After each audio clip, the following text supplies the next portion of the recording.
Ellen, were you surprised by the allegations about P. Diddy? Did that surprise you about P. Diddy? So tell me about your birthday party. Am I invited? Yes. Yes, you're definitely invited. I invite you to all my parties. You just haven't seemed to show up.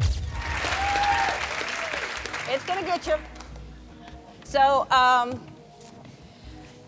love you so much, and it's been an emotional week. Buckle up, people, cause Diddy hole goes way deeper than we ever imagined. Latest reports have revealed that Diddy had an intimate relationship with the late Stephen Boss, aka Twitch. With Diddy being targeted for ST, fans have started to dug up information about all of his suspicious relationships. The word has it that Ellen used to give Twitch to Diddy as a payment for making an appearance on her shows. Yes, you heard that right. Ellen is also being dragged into Diddy's mess, and there is nothing she can do about it. 1. Ellen, Diddy, and Twitch. Y'all, we all know that Ellen DeGeneres has been an IT celebrity for years now, and being invited to her talk show is no joke.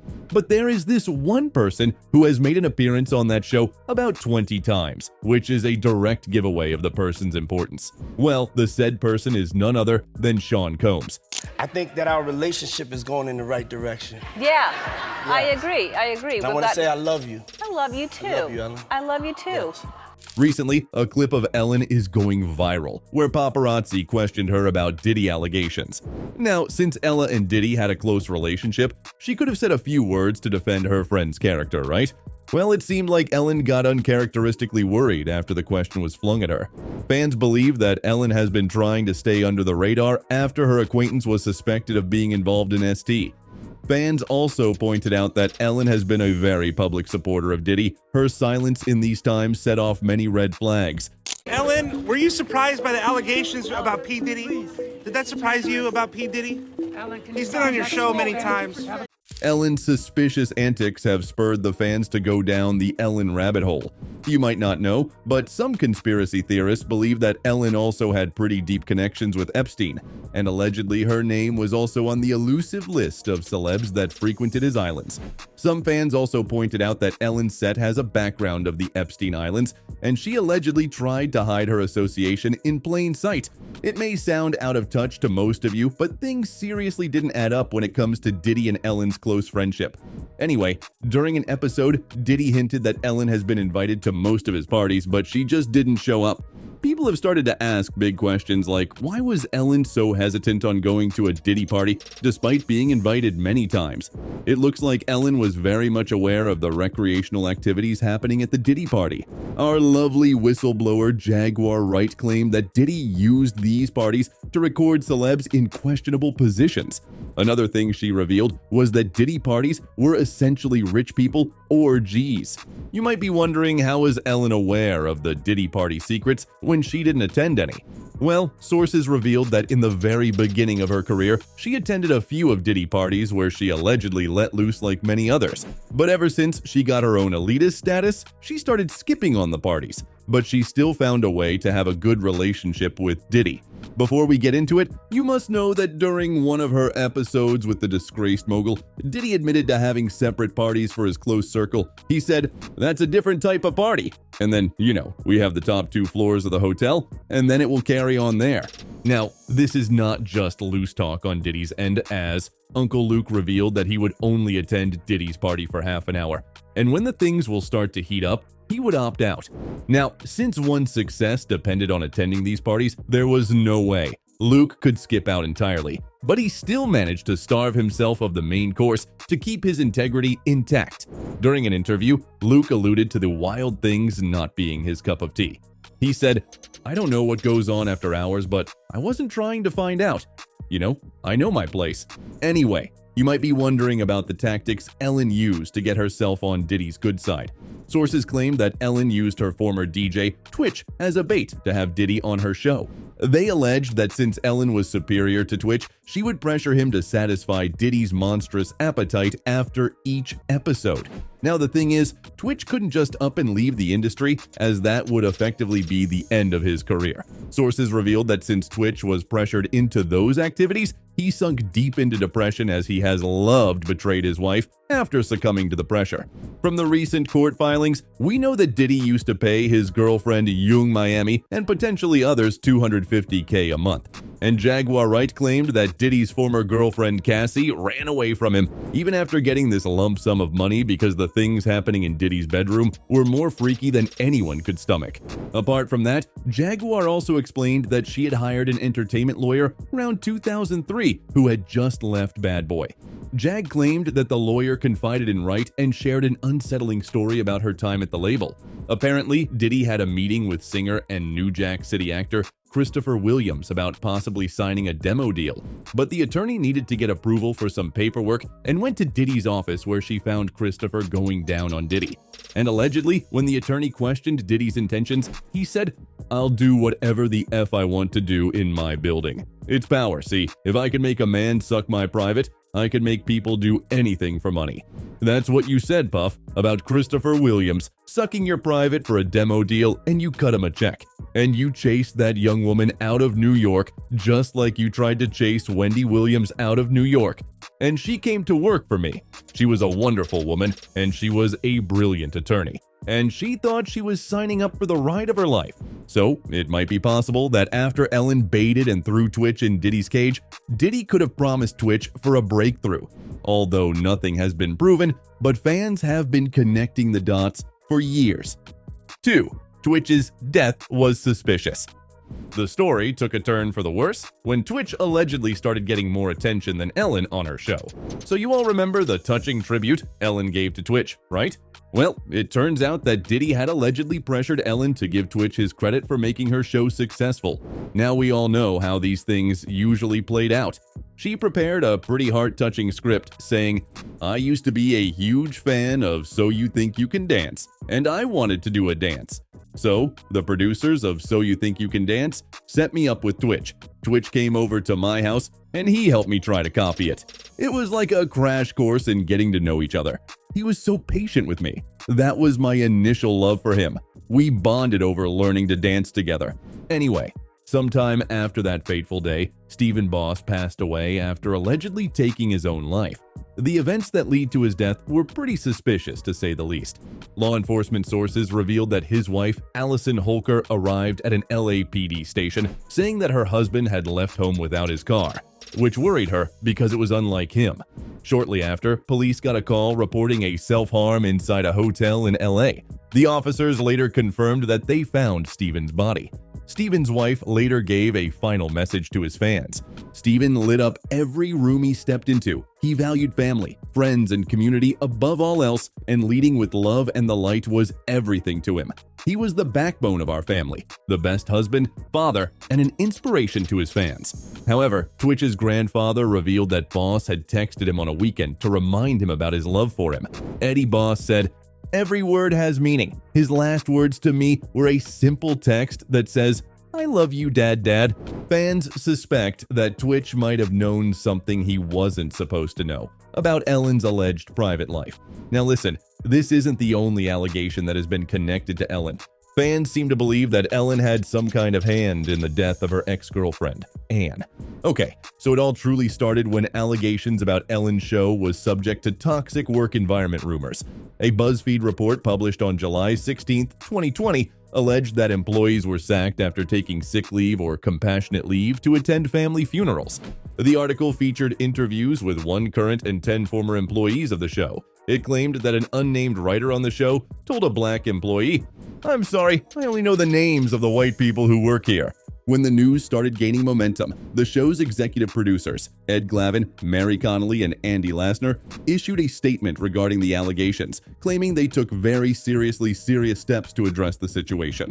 The statement stated, "Over the course of nearly 2 decades, 3,000 episodes, and employing over 1,000 staff members, we have strived to create an open, safe, and inclusive work environment. We are truly heartbroken and sorry to learn that even one person in our production family has had a negative experience. It's not who we are and not who we strive to be and not the mission Ellen has set for us. Although fans did not believe their account one bit, the statement still ensured that the victims' voices were heard. Anyway, Ellen's ex Anne Heche also joined the conversation by faulting the employees for staying in the work environment. Anne claimed that if the employees felt discriminated against, they should have left the show and not spoken against Ellen. Well, the word has it that Ellen did not take Anne slighting her employees. When her show was under investigation, sources revealed that Ellen felt threatened by Anne's bashing and tried to institutionalize her to allegedly keep her on a tight leash. But Anne spilled the beans on one episode of her podcast. Why do you think she tried to put me in an institution, folks? I called my mother. Guess what? 2 people who wanted more than anything to have my truth buried. It was not my timing.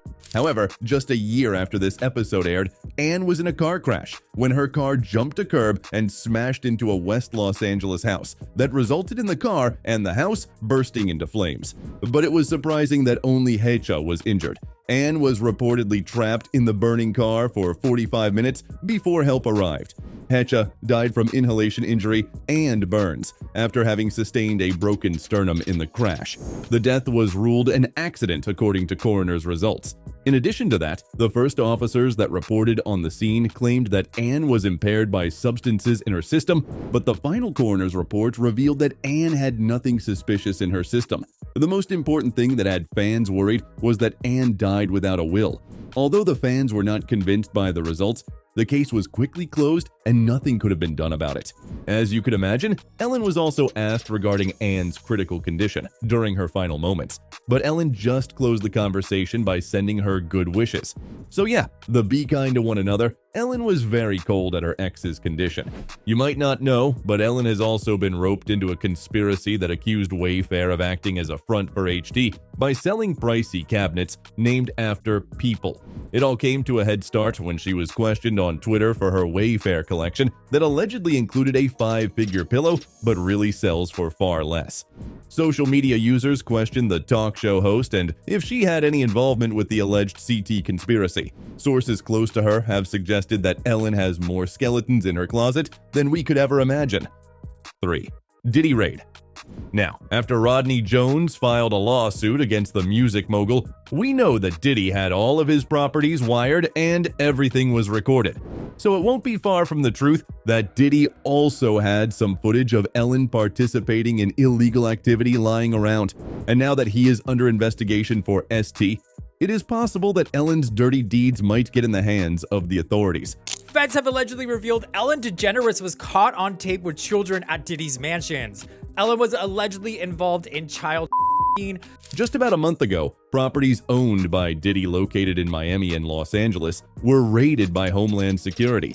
Credible news outlets have cited an unnamed source that claimed that federal officials in Manhattan have interviewed 3 women and a man, and 3 other interviews are scheduled in relation to allegations of ST, SA, and the solicitation and distribution of certain bad items. In a statement, Homeland Security Investigations confirmed that Homeland Security Investigations executed law enforcement actions as part of an ongoing investigation, with assistance from HSI Los Angeles, HSI Miami, and local law enforcement partners. This development in a slew of SA-related cases has shocked the whole industry. Sean Diddy Combs. Yesterday, we told you how federal agents searched 2 of his properties as part of an investigation into alleged. You all might be aware that Combs was hit with a new lawsuit recently in the U.S. District Court for the Southern District of New York. NBC News reported the plaintiff turned out to be a former record producer and videographer, Rodney Lil Rod Jones. In the lawsuit, Jones explained that he started working under Sean when he was requested to produce some of his songs for a new album. However, he claimed that Sean had devastating impacts on his life. The defendants in the case are not just Diddy, but a whole group of his social circle. As far as defendants, there are a number of them. There's Diddy, his son Justin Combs, the CEO of Universal Music Group, the CEO of Motown Records, which is the parent company of Love Records. There's a woman named Christina, who is the chief of staff to Diddy. There's Motown Records, Universal Music Group, Love Records, and some others. So there's a lot of defendants.